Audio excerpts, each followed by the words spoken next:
Hey guys, thank you so much for checking out this video. And today I wanted to talk a little bit about my history and my love and my criticism for Gears of War.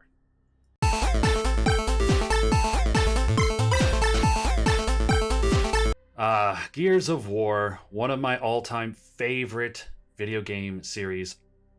My older brother actually showed me Gears of War when he got out of college, when he brought his Xbox 360 home, and it blew me away. Since then, I have gone on to play every single Gears of War game co-oply with my younger brother, as well as a couple friends, and I have just loved the series ever since. Now, the original trilogy is, in my opinion, a perfect video game trilogy. And since then, there have been three other releases, as well as another spin-off, that, to be honest, haven't really lived up to the original trilogy. So before I go into the critiques and stuff I'm just not a huge fan of in the newer games, I thought I'd start this off with a list of my personal favorite, taking the mainline 6 Gears of War games, putting them in order from best to worst. Let's start it. Starting off this list, though, has got to be Gears of War 3 for my all-time favorite Gears game. It is the best of both worlds, multiplayer and single player. It added so much content, with all the unlockables you can get from playing single player and multiplayer, on top of the amazing DLC that added more campaign missions as well as maps and unlockables. It was just by far the best Gears of War game, and the best way to end the series at that time on a high note.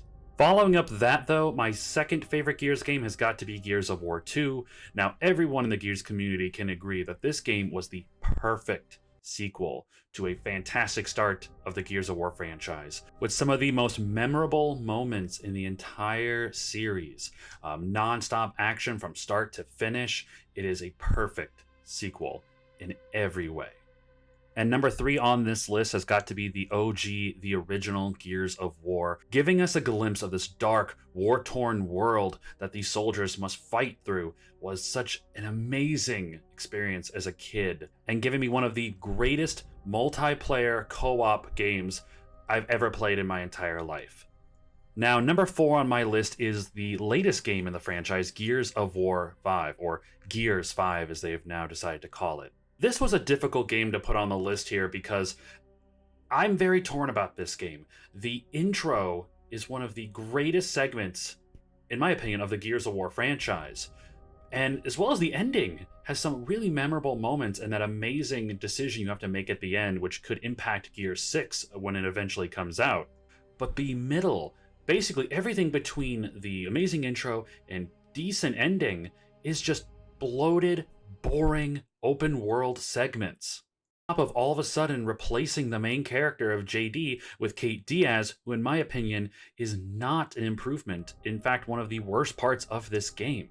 And what should have been an amazing return to the great Gears of War multiplayer options we had in past games like Gears of War 3, we got very lackluster, very minimal multiplayer options. And on top of everything, some of the worst microtransactions I've ever seen in a video game. Skins being way too expensive and not being able to unlock them through sheer gameplay.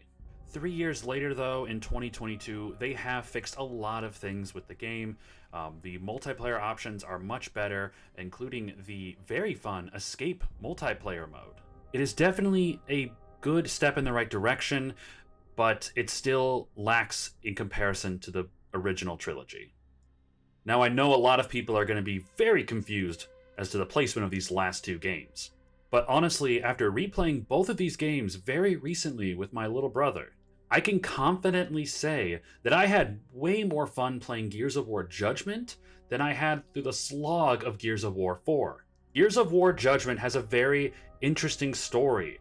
It's very short, more of an arcadey feel, and to be honest, that was kind of fun. Now, the multiplayer was incredibly stripped down in comparison to other games, but also, I think I excelled more in that multiplayer than in any other previous Gears of War game, and since then. Now, by no means should this game have been $60 at launch. If anything, it should have been at a reduced price of about $30, maybe $40. And don't even get me started on the fact that they literally ripped a couple chapters out of Gears of War 3 and place them into this game as an unlockable story. But with all the bad things taken into account about Judgment, it is still, in my opinion, a more fun game than Gears of War 4. For all intents and purposes, Gears of War 4 should not exist.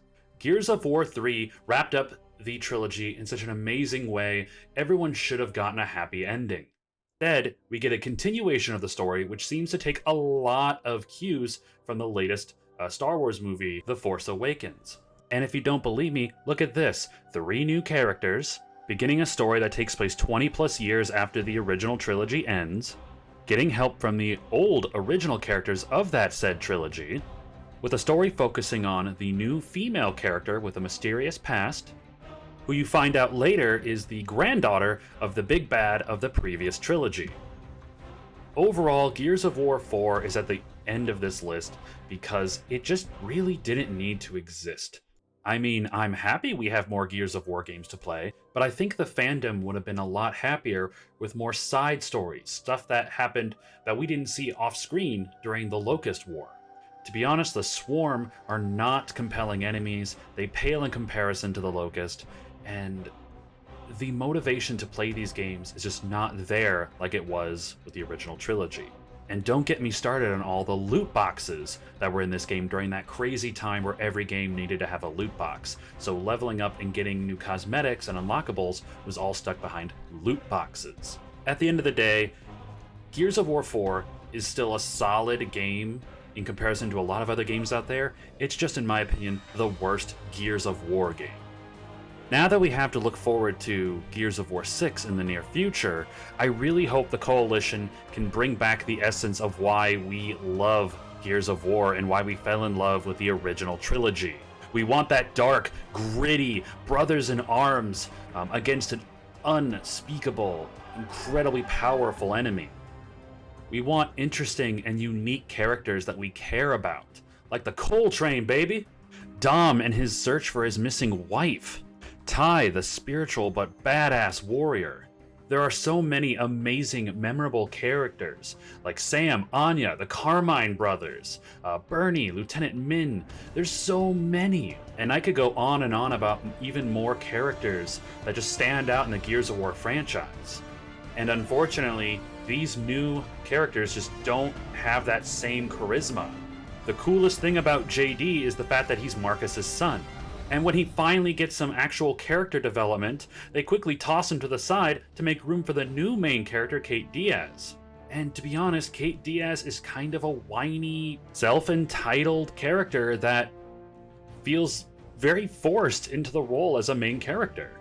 And finally, Del, who just feels like he's meant to be the comic relief of the trio, and JD's best friend, who completely just disavows him at the very beginning of Gears 5. Essentially becoming a yes man to Kate throughout the entirety of Gears 5, and the fact that he's put on the same level as JD at the very end, with you being able to choose between who dies, it just feels like both JD and Del are merely tools for growth and character development for Kate, instead of being their own unique characters with their own problems and their own character development that they need to figure out.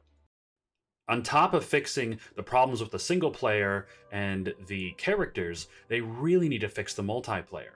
And what I mean by that is none of this. No freemium currency. None of this iron that you have to pay real money to get.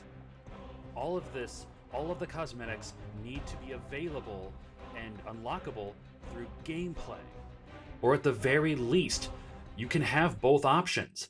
But don't make unlocking it through gameplay an absolute slog. When you already have to pay $60 for a game, you shouldn't have to invest upwards of $1,000 to unlock all the cosmetic options. And I know what people are going to say, that they didn't charge for any of the season passes and they are still providing us with free content and they need a way to fund that. I'm not saying that they can't charge for certain skins, but when you are charging up to $10 to $20 for skin packs or weapon skin packs, that's absolutely insane. The Coalition has said that they want to cater to both sides. People that want to unlock stuff via gameplay and people that would just prefer to progress faster by paying for skins. And that's awesome. But if I have to play upwards of 5, maybe 10 to 15 hours to unlock one skin, or pay $8, $10 to buy a skin, that's insane. When you put in a battle pass that restricts how much coins you can get, which you have to complete very difficult tasks, very unique and difficult tasks in order to get that currency that you can then use to pay for said skins or weapon skin, character skins, it really makes you just wonder, you know what, I could put all these hours in, or I could just spend some real money and get that skin. That's not the same as wanting to cater to both sides. I mean, look at this. The sheer amount of just ridiculous skins to unlock is well over $1,000. We need more of this type of DLC. And less of this type of DLC. This isn't Fortnite. This isn't Gears of War. This is Gears of War. At the end of the day, I just want this series that I grew up loving to return to form and just blow me away. But I guess we'll just have to see when Gears of War 6 is released sometime in the future. But what do you guys think? Let me know in the comments down below. And what was your favorite Gears of War game? I know Tactics is there, and I'm actually enjoying Tactics, but I don't count it towards the main series of games, you know? And thank you so much for getting to the end of this video. Hope you have a great rest of your night. Take care.